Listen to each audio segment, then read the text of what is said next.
Why did Homo sapiens, a fragile species with no claws, no sharp fangs, no natural armor, end up conquering the entire planet while so many others vanished? 100,000 years ago, we were just another animal struggling to survive on the African savanna. No super strength, no speed, no venom. And yet, today we dominate every continent, fly through the skies, dive into the oceans, and have even walked on the moon. What made us different? This story doesn't begin with kingdoms or empires. It begins with fear of the dark, the scent of a predator, the ache of hunger. It begins with small bands of people huddled around fire, staring at the stars and asking, why?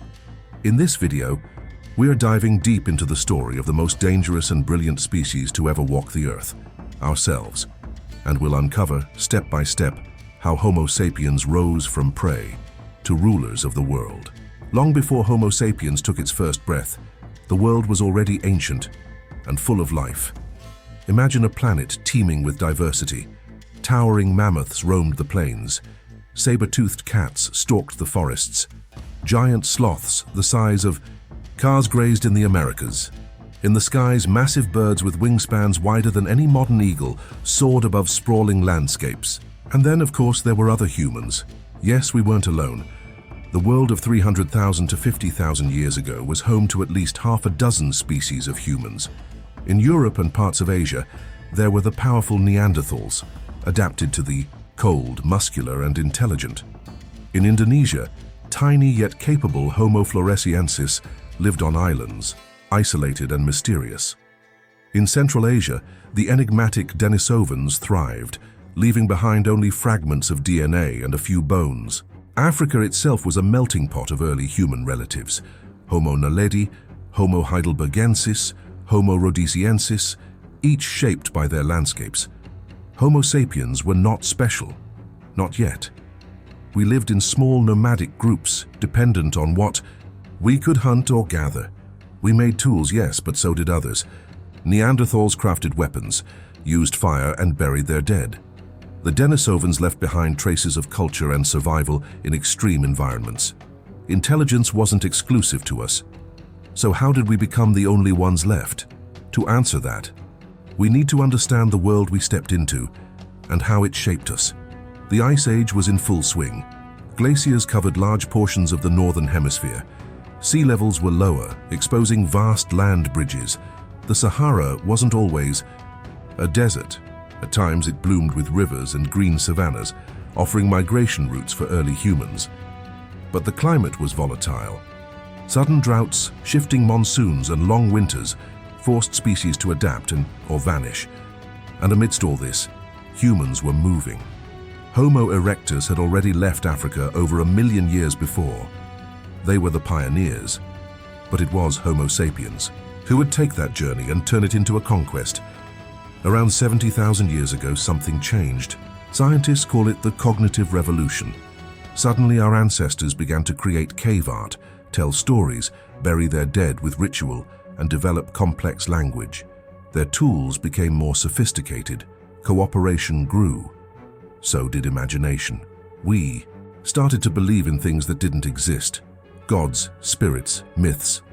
That might sound trivial, but it changed everything. Because while Neanderthals could work in small family units, Homo sapiens could unite thousands of strangers under a shared belief. We became the only animal capable of large-scale cooperation, and fiction was our secret weapon. This allowed us to organize hunts with new tactics, settle disputes, trade, and eventually build villages. Our ancestors spread from Africa to the Middle East into Europe and Asia, across land bridges into Australia and the Americas. Everywhere they went, other humans vanished. Coincidence or conquest? Some believe we outcompeted them, taking their hunting grounds, using superior tools, organizing better. Others argue we interbred with them, absorbing their genes, something modern DNA evidence supports. But there are darker theories too, that we exterminated them, knowingly or not, through violence or disease. What's undeniable is this: wherever Homo sapiens appeared, others disappeared, and the world was never the same again. By 30,000 years, Day ago we stood alone. The planet was still wild, yes, but it was now our wild. And with each generation we learned how to bend it to our will. Once Homo sapiens became the last human species standing, the world didn't suddenly fall into place. Survival was still a daily struggle, but now the stage belonged solely to us. For tens of thousands of years, we remained hunter-gatherers. No cities, no farms, no kings. But even then, something extraordinary was unfolding. A quiet revolution, not in tools or weapons, but in minds. Our ancestors began telling stories that transcended generations. They painted on cave walls, not just animals, but symbols. They buried their dead with ornaments as if preparing them for another world. These were signs of abstract thinking, of imagination running wild. Through myth, we began to bind ourselves into larger, tighter groups. Through language, we could share complex ideas, plan coordinated attacks, and pass down lessons that shaped entire communities. Imagine a tribe of 30 hunters tracking mammoths across the tundra. Alone, each one might be overwhelmed. But with shared knowledge, roles, and trust, one group could bring down a beast 10 times its size. That wasn't just strength. It was strategy, and it was spreading. As sapiens migrated into new environments, they adapted quickly. In the cold forests of Europe, they made tailored clothing, built shelters, and learned to preserve food. In the hot savannas of Africa, they read the landscape like a book, tracking prey over miles with almost supernatural skill. In coastal regions, they became skilled fishers and toolmakers. Wherever they went, they thrived, and as they moved, they left a trail of disappearance behind them. In Australia, the arrival of sapiens around 50,000 years ago was followed by the extinction of massive creatures like the Diprotodon, a wombat the size of a car, and the giant short-faced kangaroo. In the Americas, it was the same story. Shortly after humans arrived, enormous mammoths, mastodons, saber-toothed cats, and glyptodons vanished. Coincidence or consequence? We had become the apex predator, but not like lions or wolves. We didn't have the strength or the claws. Our weapons were made of stone, bone, and wood. Our power came from unity, innovation, and foresight. We hunted with traps, fires, and endurance. Some scientists argue that we hunted smarter, not harder, exhausting animals over long chases, ambushing them in rivers, coordinating in silence. No animal could adapt quickly enough to our tactics, and while other species specialized, we became generalists. We could eat almost anything, live almost anywhere, adapt to every climate. While the saber-toothed tiger depended on specific prey, we could switch from roots to berries to rabbits without missing a beat. That flexibility became our superpower. By 20,000 years ago, we were everywhere. From the ice-covered expanses of Siberia to the sun-baked deserts of Australia, sapiens had learned to master every challenge. We crossed frozen land bridges and sailed to distant islands. We learned to read the stars and the tides. Every new land brought new lessons and new changes. Culture began to diversify. A tribe in the Arctic hunted seals under the ice. Another deep in the Amazon crafted poisons from plants. A group in the hills of Anatolia worshipped the moon. Slowly, humans became storytellers not just of survival, but of meaning. And then one of the most significant shifts in our history began. Quietly, almost imperceptibly. We stopped roaming. It didn't happen overnight, but somewhere between 12,000 and 10,000 years ago, in a few fertile valleys, humans started planting seeds, domesticating animals, building villages. Agriculture was born, and with it, a new chapter in the sapiens story. But with every new power comes a new danger. The rise of farming would change everything: our diet, our health, our societies, our relationships with the natural world. And it would set us on a path towards something we hadn't known before: civilization. The moment humans planted the first seed, the world shifted. For hundreds of thousands of years, Homo sapiens had survived as nomads, lean, mobile, always moving in rhythm with the seasons. But around 12,000 years ago, in a few corners of the world, the Fertile Crescent in the Middle East, the Yangtze and Yellow River valleys in China, the highlands of Papua New Guinea, the Andes of South America, small groups began cultivating the land. Wheat, barley, millet, potatoes, rice. It began slowly, but the implications were enormous. Agriculture allowed humans to settle, and settlement meant surplus. With food stored in granaries, not every member of a group had to hunt or gather. For the first time, a human could dedicate their life to something other than survival, crafting, governing, or ruling. This was the birth of hierarchy. Villages grew into towns, towns became cities, and cities, in turn, gave rise to something the planet had never seen before: civilization. At first, it was beautiful. Humans constructed temples, marketplaces, irrigation canals, defensive walls. They mapped the stars, invented writing systems, created calendars. They traded goods, ideas, and culture across vast distances. The Sumerians, Egyptians, Indus Valley people, the Olmecs, all emerged independently, building monuments that whispered of ambition and permanence. But agriculture was a double-edged sword. It allowed population to explode. Fields could support far more people than wild hunting, but it also brought vulnerability. Crops failed, pests arrived. Societies dependent on a single food source risked collapse during drought or disease.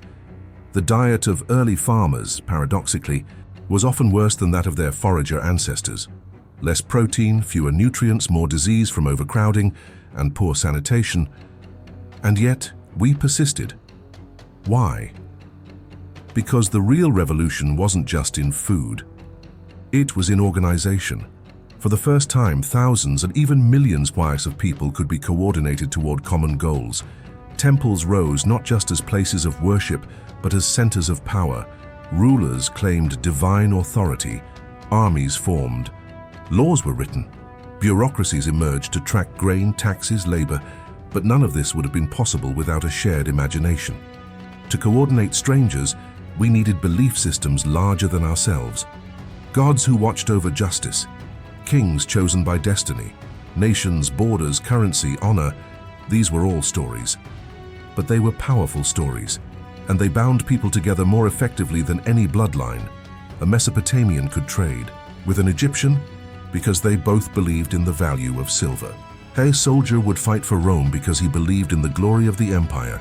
Farmers in China would pay taxes because they believed in the mandate of heaven. All of it was fiction, but it worked. And while we built upward, we also began to dig downward, into the earth, into other people's lands, and into war. With land came ownership. With ownership came conflict. History's first wars were likely fought over water, grazing rights, or fertile soil. As societies grew richer, they also became targets.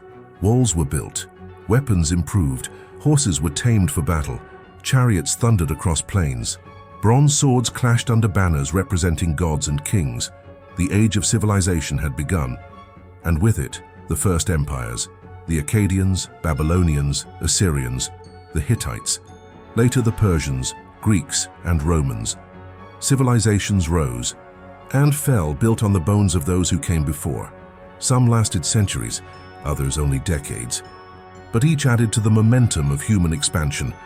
We no longer simply adapted to the environment, we began reshaping it, cutting forests, diverting rivers, building roads that stretched for thousands of miles.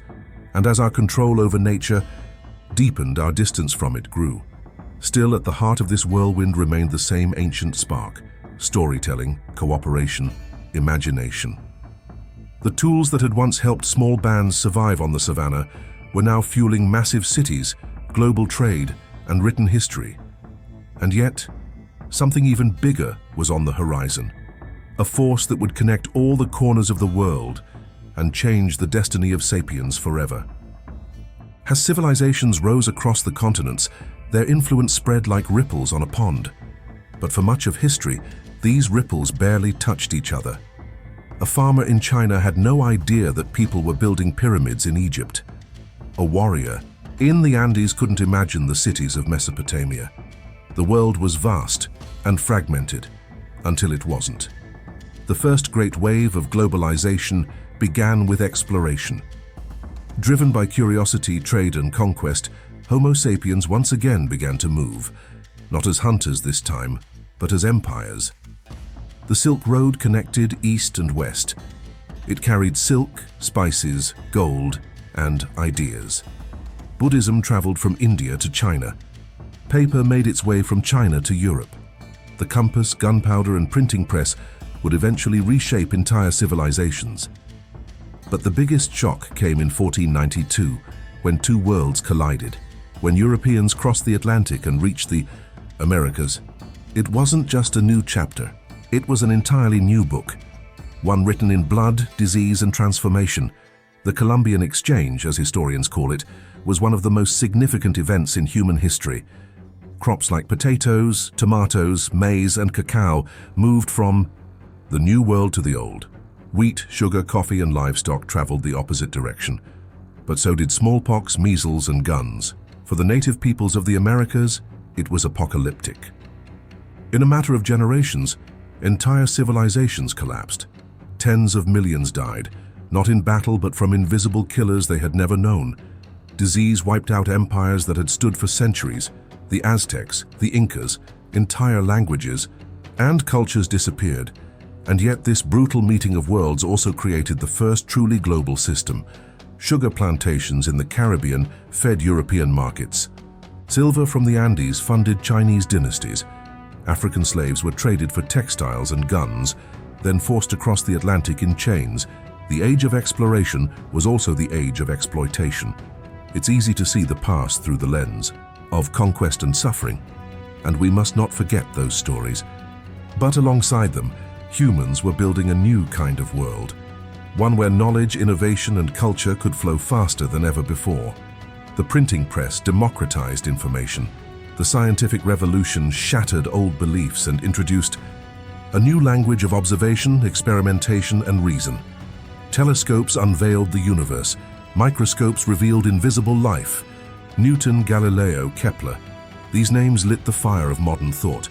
And then came the Industrial Revolution. It began with coal and steam and ended with the transformation of everything. Trains crossed continents. Factories hummed day and night. Cities exploded in size. For the first time, goods could be mass-produced. Societies became organized not by tradition, but by speed and efficiency. Electricity lit up the night. Medicine pushed back death. Engines flew across oceans and skies. By the 20th century, Homo sapiens had split the atom, mapped the human genome, and broadcast our voices into space. But there was a cost. The same systems that fed billions also polluted rivers, scarred forests, and filled the atmosphere with carbon. Industrialization powered progress, but it also marked the beginning of what some scientists now call the Anthropocene, an age where human activity is the dominant force shaping the planet. And now, sapiens live in a paradox. We've never been more connected or more isolated. We've built skyscrapers and satellites, yet face loneliness and ecological collapse. We have the tools to solve massive problems, and yet struggle to act together. How did we go from hunting mammoths to building nuclear bombs? The answer lies in everything we've seen so far, in our hunger for meaning, our power to organize, our ability to imagine what doesn't yet exist. These gifts brought us to the top, but they also gave us the power to fall. And as we step into an uncertain future, one question echoes louder than ever. Can Homo sapiens control the forces we've unleashed? By the 21st century, Homo sapiens had conquered every corner of the Earth. From the Arctic ice to the Sahara dunes, from orbiting satellites to deep-sea submersibles, we had pushed the boundaries of what life, any life, had ever done before. But with this mastery came a quiet question, one that haunts our greatest achievements. Are we still in control? The story of humanity's rise has been built on invention. Fire, language, agriculture, writing, machines. And now, another force defines our era. Data. We generate more information every minute than all of human history before the internet. Algorithms decide what we see, buy, believe. Artificial intelligence, once a dream of science fiction, now shapes economies, diagnoses diseases, writes music. Machines are learning faster than ever, and we built them. But while our tools evolve, human nature remains rooted in the Paleolithic. Our brains are wired for tribe loyalty, quick reactions, and emotional decisions. That made sense when survival depended on split-second choices. But today, those same instincts shape politics, economics, and social movements, sometimes in ways that spiral out of control. Consider this: our ability to cooperate is what lifted us above every other species. But now our tribes are digital. Algorithms feed us information we agree with, reinforcing our views and isolating us from others. We are more connected than ever, yet more polarized, and the consequences are global. Climate change, mass extinction, resource depletion, these aren't just headlines. They are symptoms of a system that grew faster than it matured. We burned fossil fuels to fuel progress, not realizing we were warming the planet. We fished oceans dry in pursuit of abundance. We cut forests, drained wetlands, and built megacities, all while forgetting that our greatest strength had always been balance with nature. And now nature is pushing back. Floods, wildfires, rising seas, diseases that jump from animals to humans, a planet in flux. Some scientists argue we're heading toward collapse unless we radically change. But change is hard, especially when systems are built on momentum. Yet not all is lost. The same species that split the atom also mapped the ozone hole and fixed it. The same minds that built coal plants are now engineering solar cities, carbon capture machines, and lab-grown meat. Around the world, young people are rising, not as conquerors, but as caretakers. In small villages and giant cities, movements are forming. People are planting trees, defending biodiversity, rebuilding local communities, and redefining what progress really means. Technology is no longer just a tool of exploitation. It can be used to heal, and at the heart of it all remains the story. The story we tell ourselves about who we are and who we want to be. For most of human history, we believed we were at the mercy of nature. Then we believed we could dominate it. Now, perhaps, we're beginning to understand. True, survival isn't about domination. It's about relationship, interdependence. The planet doesn't need us, but we need it. So what will define the next chapter of the Homo sapiens saga? Will we become the first species in history to consciously guide our own evolution, not just technologically, but ethically, ecologically, and spiritually? Or will we follow the path of so many species before us, powerful, dominant, and ultimately extinct? The choice is ours. And for the first time, we're aware that there is a choice. We are the only species to look up at the stars and wonder where we came from and where we're going. From fragile bands of foragers to architects of cities, satellites, and supercomputers, Homo sapiens has reshaped the world in our image. But the story isn't over. It never was. Because power without wisdom is dangerous, and intelligence without compassion is empty. The same minds that invented war also wrote poetry. The same hands that built weapons also carved statues, painted caves, cured disease, and held each other in moments of grief. We are contradiction. We are creation. And now, standing on the edge of tomorrow, one question remains. Will we write a story of collapse or a story of awakening? The future is not yet written, but if there's one thing history has shown us, it's this: Homo sapiens. There's more than a conqueror. We are storytellers, and the next chapter is ours to tell.